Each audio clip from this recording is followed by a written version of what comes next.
Friends, स्वागत है आप सबका आपके अपने चैनल फार्मेसी जोन में। दोस्तों, हम लोग पढ़ रहे हैं बी फॉर्म 7 सेमेस्टर के सब्जेक्ट इंडस्ट्रियल फार्मेसी 2 की यूनिट 4 को। और आज का हमारा टॉपिक है ISO, जिसे कि हम इंटरनेशनल ऑर्गेनाइजेशन ऑफ स्टैंडर्डाइजेशन के नाम से भी जानते हैं। और आपके सिलेबस में ISO के दो स्टैंडर्ड्स के बारे में हमें पढ़ना है। एक है ISO 9000 एंड ISO 14000।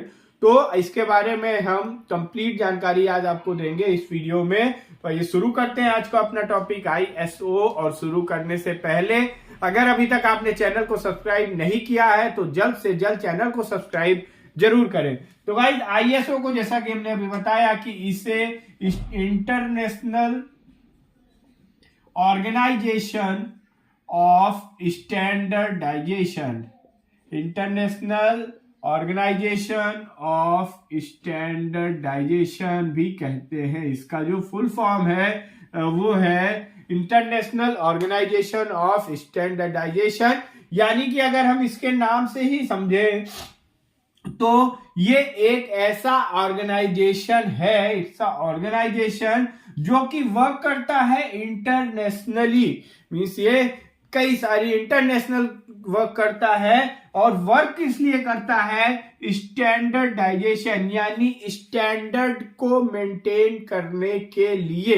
जैसे ICH है आपका, international council of harmonisation. Means एक काउंसिल बनाई गई जो इंटरनेशनली जो भी हमारे फार्मास्यूटिकल प्रोडक्ट बन रहे हैं उनका हार्मोनाइज करने के लिए की, यानी इक्वलिटी को मेंटेन करने के लिए। उसी तरीके से ISO का भी गठन हुआ, इस्टेब्लिशमेंट हुआ फॉर द स्टैंडर्डाइजेशन। स्टैंडर्डाइजेशन यानी स्टैंडर्ड को मेंटेन करना, यानी ये हम कह सकते हैं कि क्वालिटी को मैनेज करने के लिए, टू मैनेज द क्वालिटी। किसी भी प्रोडक्ट की क्वालिटी को मैनेज करने के लिए अगर प्रोडक्ट की क्वालिटी मैनेज होगी तो हम इंश्योर कर सकते हैं कस्टमर नीड को। मीन्स हम कस्टमर नीड भी फुलफिल कर सकते हैं, यानी कस्टमर सेटिस्फेक्शन कर सकते हैं। और कस्टमर सेटिस्फेक्शन होगा, क्वालिटी पे काम होगा, तो हम रेगुलेटरी रिक्वायरमेंट्स को भी फुलफिल कर सकते हैं, रेगुलेटरी रिक्वायरमेंट। तो ओवरऑल अगर हम क्वालिटी पे वर्क कर रहे हैं तो फिर हमें कस्टमर सेटिस्फेक्शन भी मिलेगा, रेगुलेटरी रिक्वायरमेंट भी हमारी फुलफिल होंगी एंड ओवरऑल हमारा क्वालिटेटिव प्रोडक्ट बनेगा। और कंपनी का जो बिजनेस है वो ग्रो करेगा।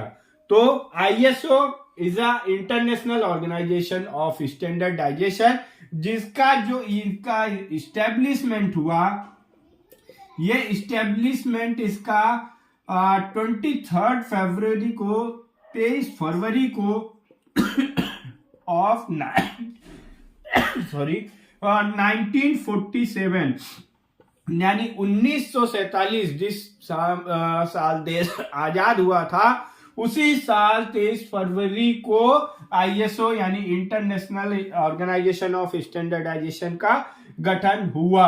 और ये जो इनका मेन वर्क था कि हमारा जो प्रोडक्ट है उस प्रोडक्ट में जो उसका स्टैंडर्ड प्रोडक्ट बने, यानी क्वालिटी बढ़िया हो।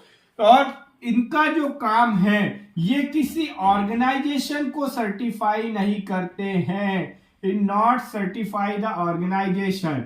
मीन्स अगर आप कोई प्रोडक्ट देख रहे हैं और उसमें लिखा है कि वो ISO सर्टिफाइड है, इट मीन्स ये नहीं कि वो ऑर्गेनाइजेशन को सर्टिफाई कर रहा है। ISO सर्टिफाइड होने का मतलब कि उसकी जो क्वालिटी मैनेजमेंट सर्विसेज है उसको ISO सर्टिफाई करता है। अब ISO का हमने देख लिया कि ये क्या होता है। ओवरऑल इसमें हम कस्टमर सेटिस्फेक्शन करते हैं, क्वालिटी को मेंटेन करके रेगुलेटरी एस्पेक्ट्स को पूरा करते हैं। इसका एस्टेब्लिशमेंट हुआ 23 फरवरी 1947 में। और ISO किसी भी ऑर्गेनाइजेशन के क्वालिटी मैनेजमेंट सर्विसेज को सर्टिफाई करता है। अब हम देखते हैं जो दो हमारे ISO की जो दो गाइडलाइंस हमारे सिलेबस में है उनके बारे में। तो सबसे पहला है आपका ISO 9000 एंड दूसरा ISO 14000।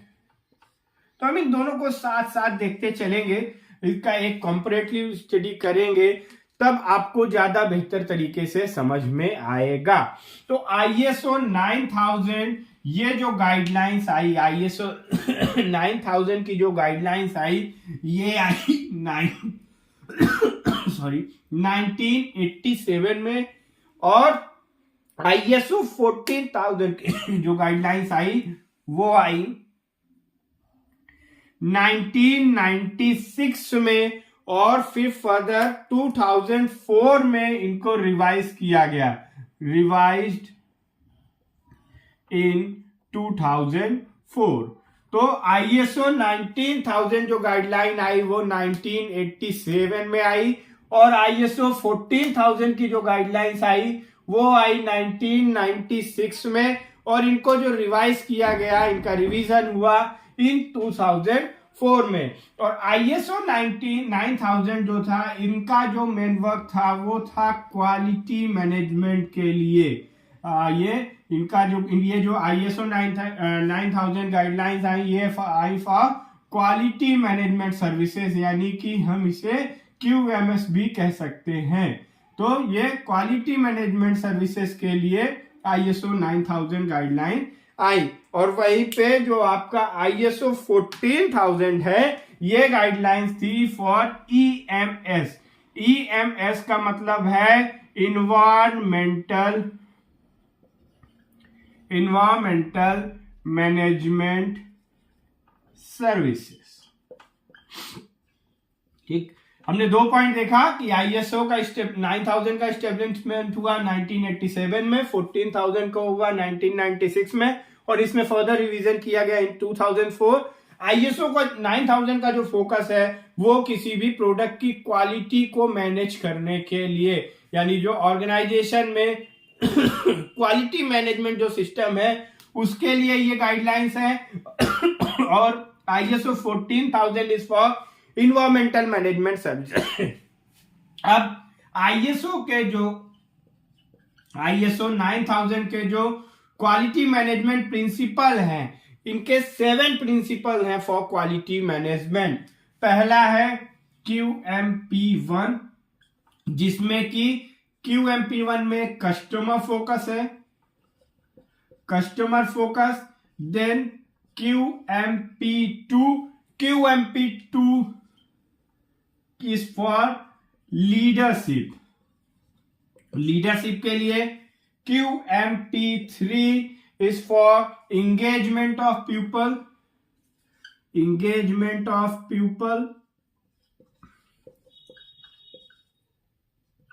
and QMP4 is for process approach,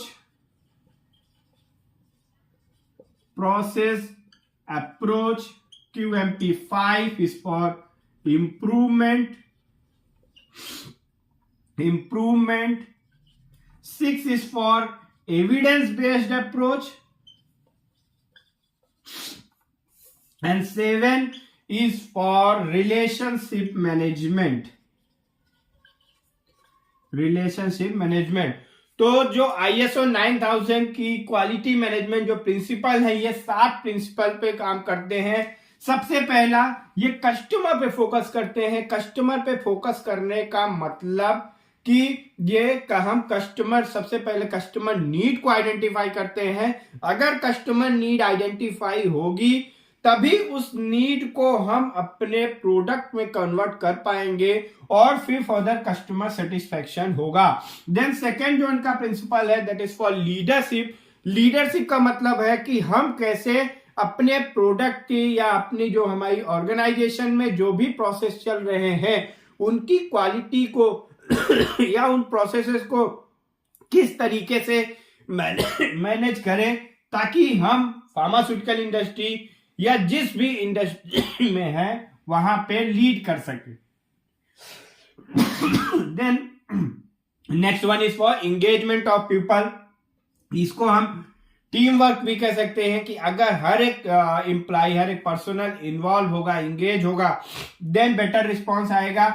process approach, conceptual यानी methodological approach, improvement, continuous improvement, evidence based approach, अगर कोई इंप्रूवमेंट कर रहे हैं या कोई भी प्रोसेस जो हम यूज कर रहे हैं उसका एक प्रॉपर एविडेंस होना चाहिए। And relationship management, top to bottom एक प्रॉपर रिलेशनशिप मेंटेन होना चाहिए। रिलेशनशिप अगर मेंटेन है तो हमें सही इनपुट्स मिलेंगे, सही जानकारियां मिलेंगी, और अगर हमारे पास सही इनपुट होंगे देन हम सही ढंग से काम कर सकते हैं। नेक्स्ट है आपका ईएमएस का जो प्रिंसिपल है वो है PDCA।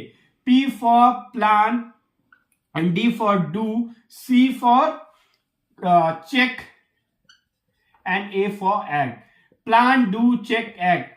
प्लान का मतलब सबसे पहले हम डिफाइन करते हैं अबाउट गोल कि हमें क्या काम करना है, देन उस मेथड्स को, जो उस काम को करने के लिए, उस गोल को अचीव करने के लिए जो मेथड लगने वाले हैं, चेक करते हैं यानी एनालिसिस करते हैं कि जो हमारा मेथड हम जो यूज कर रहे हैं वो मेथड सही है या नहीं, देन फिर एक्ट करते हैं यानी हम रिजल्ट का इंटरप्रिटेशन करते हैं। तो क्यूएमएस का जो प्रिंसिपल है वो 7 प्रिंसिपल है, और ISO 9000 में क्वालिटी मैनेजमेंट प्रिंसिपल 7 प्रिंसिपल है, ISO 14000 जो कि इन्वायरमेंटल मैनेजमेंट के लिए काम करता है, यहाँ पे इनके 4 प्रिंसिपल्स हैं। अब इन दोनों के एक और चीज है सीरीज के बारे में हम देख लेते हैं। What is ISO 9000 series and ISO 14000 series. ISO 9000 series में आपको 5 सीरीज मिलेंगी, ISO 9000, 9001, 9002, 9003 and 9004। 9001 is for QA and QM यानी quality assurance and quality management से रिलेटेड यहाँ पे आपको गाइडलाइंस मिलेंगी, और यहाँ पे QA यानी क्वालिटी एश्योरेंस की गाइडलाइन और ओवरऑल क्वालिटी एश्योरेंस की गाइडलाइन की कैसे डिजाइन करना है, कैसे प्रोसेस होगा, installation, services related quality assurance यानी ओवरऑल क्वालिटी, हर एक एस्पेक्ट्स की overall quality assurance guideline. And 9002 में quality assurance guideline for production and process, production and process से रिलेटेड QA गाइडलाइंस होंगी, और यहां पे आपका होगा QA guidelines for finish product, जो हमारा फिनिश प्रोडक्ट है और जो हमारा फाइनल इंस्पेक्शन हो रहा है उसके रिलेटेड आपको ISO 9003 के सीरीज में गाइडलाइंस मिलेंगी।